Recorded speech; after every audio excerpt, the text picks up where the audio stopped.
Oh, YouTube, what's up? King Dozo back here with week 1 of the VDL, the Vortex Draft League.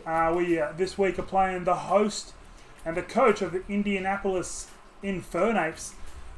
So this is the 3rd season of the VDL, but the first season, myself as King Dozo will be playing in it. I just mentioned we are playing Vortex, the host, so congrats Vortex and his team for putting together a pretty cool draft. He's done a really good job. We've got 3 divisions. Sort of a developing division, which is where newer players are starting out for their draft. So there's been some janky teams down there, but it's been some pretty good stuff down there, actually. The middle tier, which is the Victini, which is like basically where you just get placed and you win that to get into the main division. And the main division, I think they created all that this season, and I somehow managed to be in the main division. But yeah, let's get into it. Without further ado, we've got the matchup here in front of us. Annihilate Iron Bundle Deoxys Defense. We've got Colossal Gudra Hisui, Terra Torterra, Salazzle Regieleki Zorak Regular, Braviary and Duxman. They're at the disposal of Vortex. Now, over on my roster, we have got Latios, Corviknight, Tinglu, Arcanine, Hisui, Sneasler, Comfey, Cryogonal, Vaporeon, Sinistra, Pikachu, and Indeedee, male and female. I have access to both. Now, this matchup is an interesting one. I think both teams, in prep, I was like, both teams could blow each other away quite easily, or you know, pick each other apart. Now, on the screen, you see some yellow boxes I've highlighted.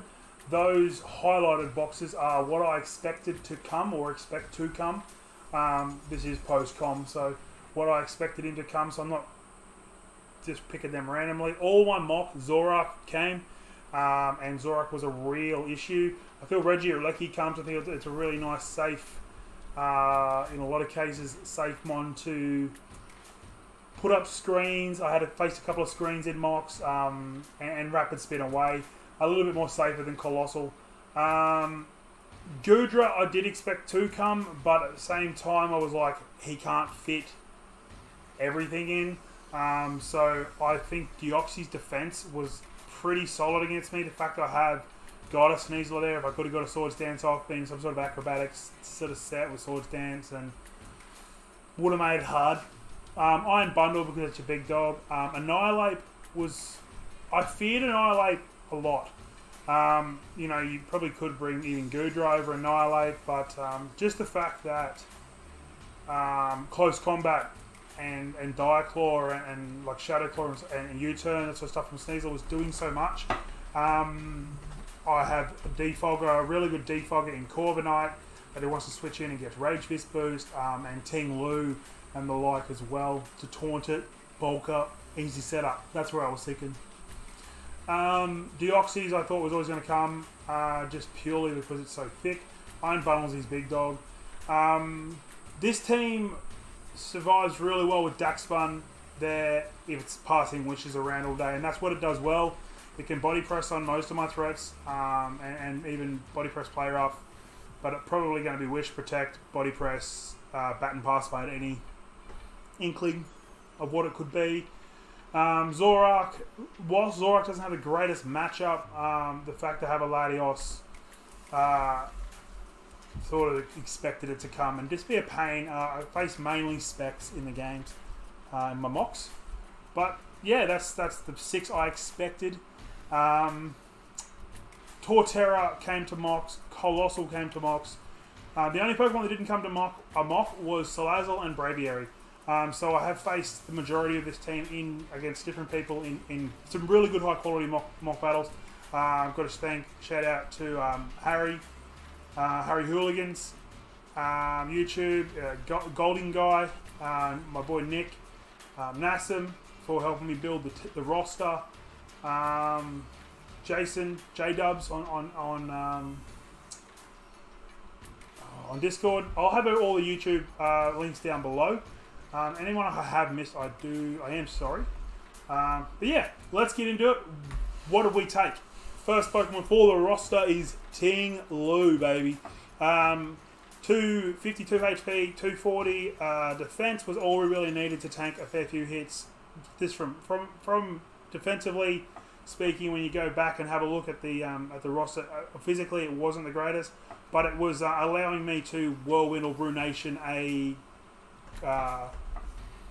Annihilate and just get up rocks, throw out EQs for things like Daxburn and that sort of stuff. It also took on Daxburn a lot better with his body press sets, and Runation's there for Runation. It just takes half your HP, and rocks were just nice to have. I originally had spikes on this set, but I dropped it for Earthquake, just so I could actually pick up a kill if I got taunted with Earthquake. That was the main thinking behind Bullwinkle here, the Ting Lu.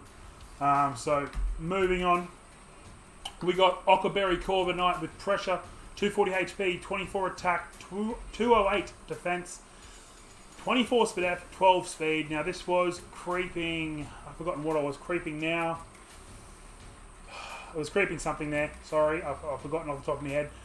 Brave Bird was going to the 2-hit KO, a bulk up, Annihilate, or if we could get a defense, Iron Defense off, it was very, very solid for us. Didn't run any momentum because we didn't want to be just big proc and rage fist boosts all day. If we threw an Iron Defense off, our body press was obviously doing big damage to a lot of his team. Gudras, Colossals, even Shell Smash. Torterra doesn't appreciate body presses from a boosting Corviknight. It helped us in that matchup as well if he wanted Shell Smash in front of me. Yeah, it was rather nice. And Brave Bird was just good damage, so that's why it was there for the damage, and then the Roost obviously for sustain. 2-8 defense was all we needed. We could leave 2 Choice Scarf close combats, I believe, from Annihilate, and yeah, a bucket load of body presses from Daxburn. 24 to death just helped me live a little bit better against defensive Thunderbolts or Flamethrowers coming from the Gudra, and it helped me live non-specs Ice Beams and Freeze Dries a little bit better if I needed to be pushed into that position. We move on to the next member of the team, making his debut, Razor Frost, baby.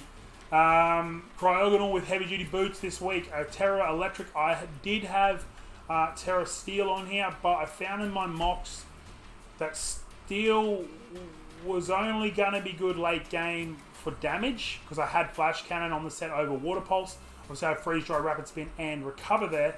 Max Speed F, 16 speed, again was a +1. I was outspeeding a non-scarfed bundle. And 240 HP was all we needed to be able to come in on Hydro Pumps. Now, this set was built as an Ice type, was built to switch in on Iron Bundle every single day and all day. I ran into a couple of Encore sets. They were a bit of a pain in the backside, but you know, coming in and staying healthy was what we needed. And if he wants to throw off Hydro Pumps, he could miss. He could also just use his PP up. But Terra Electric was just there because it was a nice defensive typing later in the match if I needed to Terra, especially against like a Flamethrower. Oh, sorry. Oh, very unprofessional. Of a Flamethrower from like a Salazzle or that type of Pokemon. Yeah, and I just thought, yeah, electric typing was rather nice. He didn't want to paralyze me with, he was throwing thunder waves around with Regieleki, because if I was electric type, I could switch his team to Regieleki a lot better, as long as it wasn't physical attacking. Let's move on to the next monster. We got Skybus, baby. Latios with Soldew, 216 speed, 252 special attack, and 40 HP. Oh, this gives me a reminder. I need to shout out and say thank you to Bruno. Bruno, he's an OG on the Wi-Fi Draft League scene. I played him in the SDA. I hit him up just out of the blue, and he was so cool about it, man. I just asked him for some tips and that sort of stuff, and he was straight up. The set I have here is fine, but he's like throw agility and Aura Sphere on there. Now look, I did still feel comfortable in all my mocks. I still feel comfortable with substitute, so I took his advice on the agility, because as he mentioned, like once you get an agility off, that Luster Purge and Draco is just cooking. This thing is, there's quite a possibility, not just this game but throughout the whole season, that it may cause Covert Cloaks to come, so that is also very, very handy. And the sub was just a sub on something like a possibility that Daxman didn't bring Playoff, or a Deoxys that didn't carry Ice Beam, or Nightshade even. Might have been like a Taunt sort of set. Just to try and get a free sub was really, really nice damage-wise. If I can get a free sub on something when he played this thing as a Scarfer, a modest Scarfer, due to the Soldier, I might be able to play some mind games there. It's also nice to get a sub up. Plus, to purge into Draco does kill a lot of variants, or not a kill, but very, very much wear down a Goodra. And that would be huge, especially if he doesn't bring Daxbun. There is no sustain in the team. We move on to pick number 5 of the team. Now, this guy, we got Luke Skywalker. Obviously, the female is going to be named Princess Leia. We got Indeedee Male Choice Scarf with 32 HP, 224 speed. Now this outspeeds a max speed Jolly +2 Torterra. And we can bang it with a trick, we can bang it with an Expanding Force, Dazzling Gleam, and Shadow Ball, which is the best coverage for the team in general. I did in this position have... I can't actually remember what I had in this position, but I did drop it out. Because I just thought the terrain was just too free this week for the next guy, who I'm sure you can imagine who it is. But yeah, that's Luke Skywalker. Obviously, we don't touch Goodra, but tricking a Choice Scarf on a Goodra, onto a Deoxys, onto a Daxbun, it really changes, even onto an Iron Bundle or a Salazzle, it really takes away what some of these guys want to be doing. But yeah, that's where we're at with this. We will move on to the last pick, Blunder. Now, in my draft, I'll get to the EVs and the moves inside in a minute, but in my draft analysis with Nassim, I was like, or ButterflyBlood, I was like, you know what? If Blunder, like YouTube Blunder, the guy who he's just freak, he's a superstar. If he was I've never seen the man, and I was like, this is what I envision he is. He's just this cool looking guy with big ass hands that's just going to be out here punching you in the face, making fun of you, and he's too fast for you to catch and to beat up, because he's just that damn good. So we got Agent Blunder here from the agency with Psychic Seed Unburden this week. You know, surprise, surprise, he used Psychic Seed Unburden week 1. But 252 attack. 88 SPDF with the Psychic Seed was helping me live Hydro Pumps for days. Even Dracos. Didn't want to take many Earthquakes. Never really does. And 168 speed helped me outspeed his fastest mon, which was an Iron Bundle that would have been Choice Scarf, I believe. And we could have fit the Adamant Nature on. We had Sword Stance, Diaclaw, Close Combat, and Shadow Claw. Shadow Claw after. It was still not killing a Deoxys, so I needed a lot of chip on Deoxys. So this was definitely designed to be a late game sweeper. So yeah, obviously is what it is. It's there to pick up kills late in the match, and Swords Dance is there. If I can get one of them bad boys off, we're good. But other than that, the 3 coverage moves I have were very handy. Obviously, I did consider over Swords Dance Toxic or Toxic Spikes, just because I didn't really expect Salazzle to come. But yeah, that's where I was at with my Blunder here. But that's it, guys. Let's get over to the match. I'm sure you guys are sick of listening to me and looking at big old beautiful Blunder here. So in front of you, you should have the match now. Okay. What are we looking at? We're looking at here not the team that I expected. So I know Annihilate off the bat, I was like, brilliant. I can just throw moves off freely that would naturally resist. Then I was like, yes, thank you God, there is no Zorak. And like I said, I didn't face any Salazzles. Here it is. And this is why, you know, I was talking to my boy Nassim about it, and he's like, you got to prep for everything on that roster, 11v11. He didn't prep for a couple of my mons, because he didn't think they were going to come. Whether that makes a difference, I don't know. Let's turn the speed of the match down to slow so when we get started. But yeah, we'll just jump into the analysis of what we have in front of us. So Regieleki obviously is going to be super, super fast. I think my speed actually did outspeed a Regieleki, maybe. I can't quite remember off the top of my head. I did play this game a week ago. I've actually played my week 2 match today. I won't spoil anything for that. I'll do another video for that one. But yes, so the Deoxys defense was there, check. Iron Bundle's there, check. Goodra's there. Okay, Goodra, I was like, it's going to come, it's not going to come, not really stressed. I could handle it. Daxbun was there, which I expected, and Regieleki. So yeah, really the only big surprise was there was no Terramon or a Zoroark. So yeah, like I said, he was going to struggle to fit his best 6 in. I do feel like I could have had my Arcanine come to this game quite easily, my Comfey come to this game quite easily, even my Pikachu could have come to this game not terribly. Guys, I'm just going to have a drink of water, so sorry, got to stay hydrated, you know. If you can hear a bit of background noise, I do apologise, it is because of my fan. So, and it's Australia and it's hot. Righto guys, we'll get into the match and let's kick it off. We kick off with Ting Lu. Why do we kick off with Ting Lu at that team matchup? Ting Lu is just free because we could hard, if he led bundle, we can go hard into our Cryogonal. That's what it's there for. If he led Deoxys, we could get a Stealth Rock off or a Ruination off because he's probably going to want to taunt me, but I would still try to throw my rocks off. Because I had my spinner and was a reliable spinner in my opinion for the matchup, especially after I've seen this.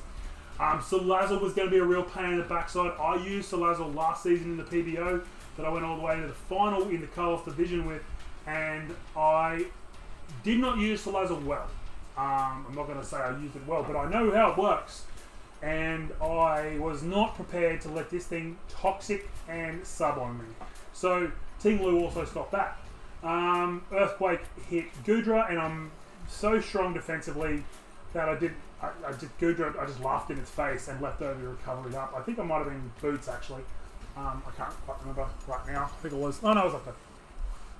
Was it leftovers? What was it leftovers? I can't remember. We'll get into it. I might have changed it. Regieleki didn't make any sense unless I wanted to set screens, but they're going to get the Earthquake off. And Daxbun, I didn't see a reason why would you lead Daxbun here, because Daxbun's a poor lead. Daxbun's going to be a Wish Passer or soaking up Fire moves, which I haven't got a Fire on anyway. So yeah, I just thought this was the best outcome. Yeah, I figured I could lose to Salazzle when it come to Toxic Sub. Not lose, but it was really pain. There's a real pain on my backside. So there we start the match off, and he does try to substitute straight up on me. I get an Earthquake, break the sub obviously, and right here I could see straight away that Salazzle was not Black Sludge, which was really curious to me. I was wondering what it could be. I thought it might have been Salac possibly, or a Citrus. I throw up an Earthquake as Daxbun comes in, and I throw my rocks up, taking a play rough, getting some important information there, knowing he can't be Wish, Protect, Body Press, and Baton Pass with, yeah, Wish, Protect, Baton Pass, Body Press, play rough. He couldn't be one of all those. At this stage, all these mons are healthy as he throws up a Wish, and I just throw off a big Whirlwind to get him out of there and get some chip on some stuff. Didn't really care about Goodra. At this point, I get my leftovers recovery on Ting Lu, and I throw out another Earthquake on the Goodra. And we're just going to repeat the process again.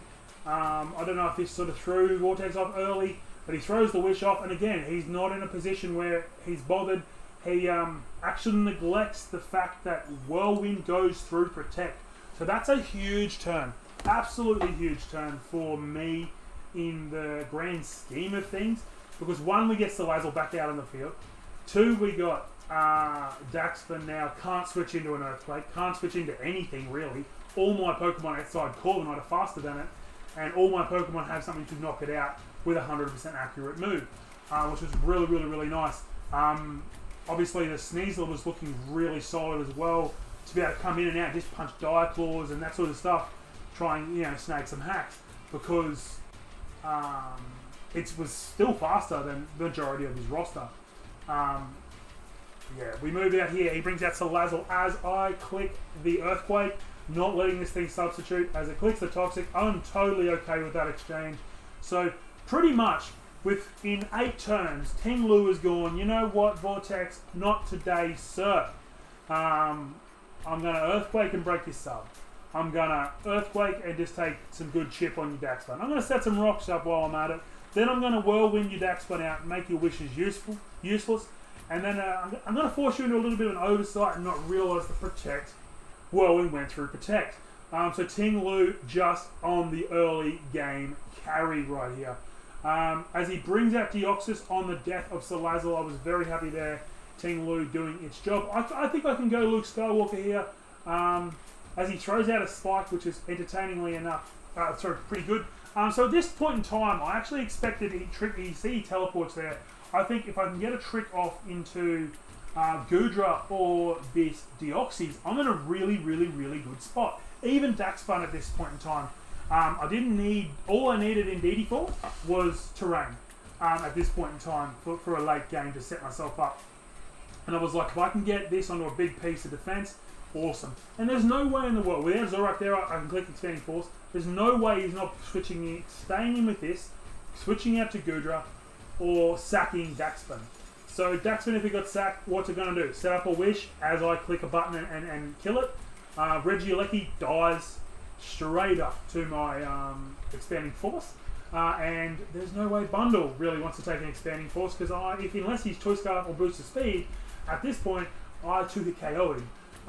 If not 1-hit KO. So it was the best decision there to come out. I was prepared to take a Thunder Wave, but you know, it is what it is. I didn't think with Bullwinkle there he would want to do that. And on that note, I double out into my Corviknight, and at this point in time, I'm like, oh, that's not too bad. As he body presses on my Corviknight, I throw out a body press on his Goodra. Right there, Goodra, I straight away go, okay, the damage is not very offensive damage, and the body press from me leads that he's not very defensive, he's more Spadef.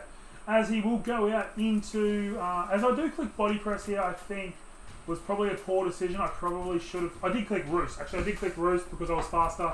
That's my oversight here, watching the game a week later. I did click Roost because I was like, well, the Thunderbolt's going to do less damage, then we're at a better HP stat, and we can bang off another body press if he wants to sack it off. As you see, I throw off a Brabert on Deoxys as it teleports out. Just want to chip on Deoxys. It had to come in and recover to get health back. And Corviknight picks up the kill on a wish from Daxpan. And out comes Regieleki. And I just go hard to my Ting Lu as he spins off the rocks, which was a very fair play. I was sort of forced to do that. And he could definitely get rocks off the field. Right here, I'm in a position where I can just Earthquake freely. So I do so. I throw off an Earthquake and I get some really nice chip. And as knowing this is Choice Scarf, I just switch out into my Latios as he recovers up. And at this position, I'm like, beautiful. My Substitute comes in clutch. I throw down my Substitute. Now, look, because I was expecting this thing, with the Calcs, I was expecting this thing to be Assault Vest. At this time, I was like, Luster Purge into Draco will always kill, as long as always kills. And Luster Purge is 100% accuracy. Draco's not. I think there was maybe a chance he couldn't live from a Draco at this point, at this range. So I was like, you know what, Luster Purge, get the chip, and if I get the Spadef drop, I definitely get the kill. At this point, I get the Spadef drop as requested, and then I just drop a big fat Draco, and I miss. Yeah, I miss, kids.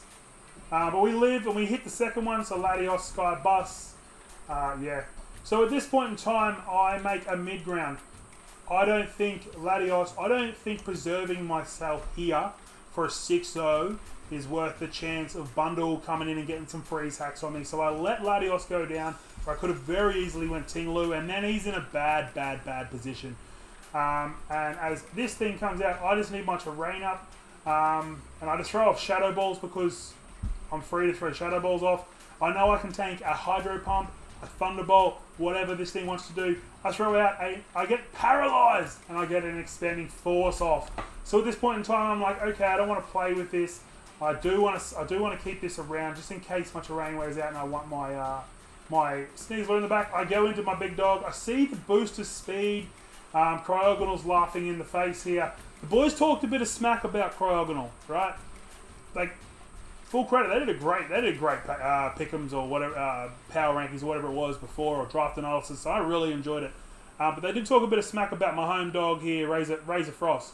And Razor Frost had a very specific job in this game, and it wasn't drafted for Iron Bundle, but it helps, it beats an Iron Bundle. But seeing the fact that it was choice specs, I was like, oh, the worst it can be is modest. Sorry, quad drive was the worst it can be is modest. And if he switches out, he loses his speed, so I'm at a big advantage there as well. Which he very well could have, because he doesn't need his speed. Let's go have a look at water. So, to see that was really nice for Razor Frost here. But yeah, nothing against the boys. They were just talking smack about Razor Frost here, and I'm happy that I got to use it in week 1 of all the weeks. And I recover up here because I don't want to get 2 hydro hits, and one of them, 2 hits and a crit would have killed me, and I don't like that.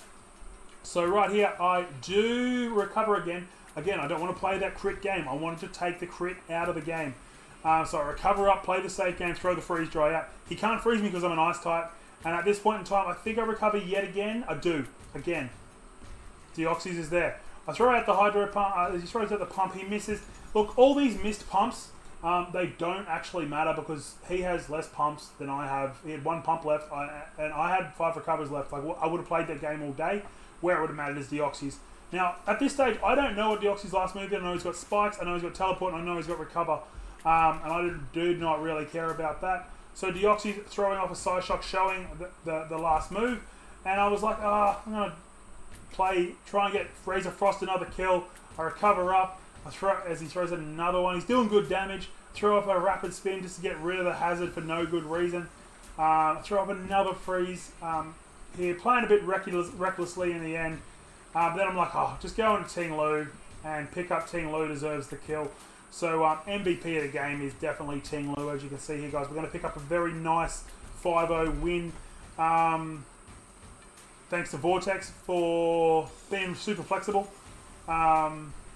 with the match itself and when we could play it and stuff like that. I know he works 12-hour shifts.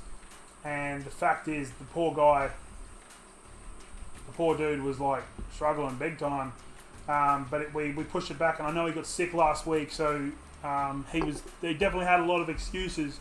But full credit to him, chatting to him after the game. Obviously frustrated, as you would be after a loss. I know I get frustrated after a loss. But he was cool as a cucumber, man, and he's just going to shrug it off, and I'm sure he'll bounce back in week 2. That team is too good not to bounce back in the next week or so. Now this next transition is going to be a little bit ugly for you, but I will jump over to what my opponent bought. Oh well, I didn't adjust the screen. It doesn't matter. You can see that he's got Deoxys defense there with the psychic. Oh, it doesn't matter what terror it is. He's got 248 HP, 252 defense. Just a thick boy to take on Sneeze, I presume. Bold nature. You've seen all the moves: Size Shock, Spikes, Recover, and Teleport. That's pretty much the set I expected, except for I expected Psychic Noise over Size Shock, just to go through subs and that sort of stuff. You know, like swap a sub, Roosting Laddie or something silly like that. Spikes made a lot of sense. I did maybe consider Thunderwave on that set. It'd be a pain in my backside, but that set there he's got is pretty much what I expected. Salazzle came, and Salazzle was heavy duty boots. I am so dumb. Throughout the game, I didn't realise what item it was, and it came in on rocks and didn't take damage. I'm an idiot. But yeah, Sub Protect, Flamethrower, and Toxic. Basic Salazzle, 200 speeds, all the speed it needed to creep whatever it was creeping, which would have been my Latios because it was faster than everything else. Except for Sneaker. And pretty heavy HP, so it can be bulkier, I guess. Daxpin was max attack, max HP, max defense. It did carry Baton Pass, Play Rough, Protect, Wish. Play Rough or Baton Pass, it doesn't really matter. Body Press. I actually think Play Rough, in hindsight, is better against my roster, except if I have a Steel Terror Cryogonal. My Cryogonal's defense is not huge anyway, so it's not that big of a deal. And of course I have a Ghost in Sinister as a Terror Captain that could have come. So Body Press. So yeah, the Play Rough makes a lot more sense, being neutral obviously on my Sneasler. Iron Bundle was 128 HP, 252 special attack timid with 128 speed, obviously getting the booster speed. I think that was outspeeding my choice Scarfed Latios. Hydro Pump, Ice Beam, Freeze Drive, Taunt, so a good set. Encore's one set I did play against a bit of a pain in my backside, it was over Taunt. Bundle tends to get that 4 move slot syndrome. I wish they gave it Surf. It would be Hydro Pump's obviously damage wise, but like Specs Bundle's so hard to switch into. Like Spec Hydro is hard to switch into, but if you can click Spec Surf, pick up 2 KOs, Bundle would be so much more fun. Not fun, but you know what I mean. Even God, if I gave it Scold, it'd be actually stupid. But we move on to Goodra Hisui. Showdown on Poker Pace for some reason still hasn't put Goodra Hisui, given it a sprite yet, but whatever. Draco, Thunderbolt, Heavy Slam, and Body Press. Ooh, sorry about the yawn. I did see the Assault Vest, like I said. It was Sap Sipper, obviously for Matcha Gacha, from my Sinister, so good prep there. Gui could have been nice. 56 BDF, 244 HP, 208 attack, obviously wanting and negative speed nature, and wanting to do as much possible damage with that Heavy Slam, which worked out well for him. And the fact is, he doesn't want to be having my Latios there set up behind a sub or something, and he's only got Draco, and all of a sudden I can sub again on him.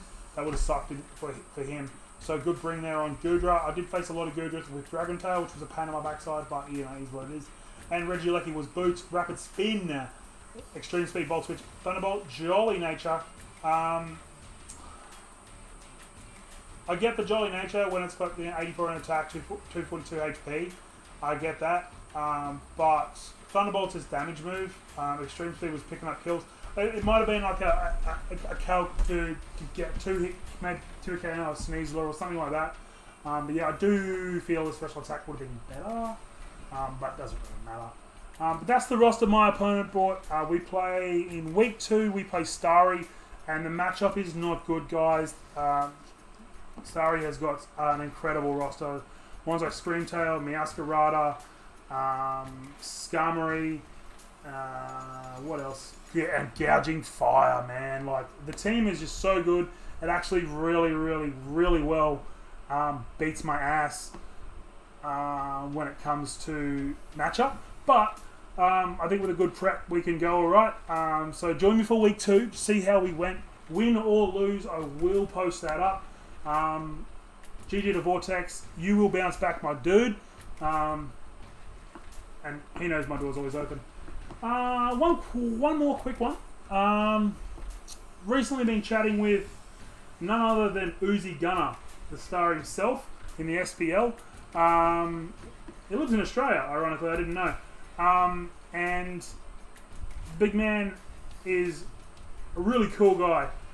So whatever reason, he went on holidays and he come back, and YouTube's been a pain in the backside, so he isn't able to earn anything for this month. So if anyone has got a spare $1 or $2, every dollar counts for the content. If you watch him on YouTube, obviously, and enjoy his content, yeah. But I was chatting to him, touched before that, just because he's a really cool guy in the SPL Discord. So yeah. So good luck, Uzi, in the rest of your season. Thanks to Nassim for the team building in week 1. But have a good day, guys. Have a good night wherever you are in the world. I'll see you in week 2.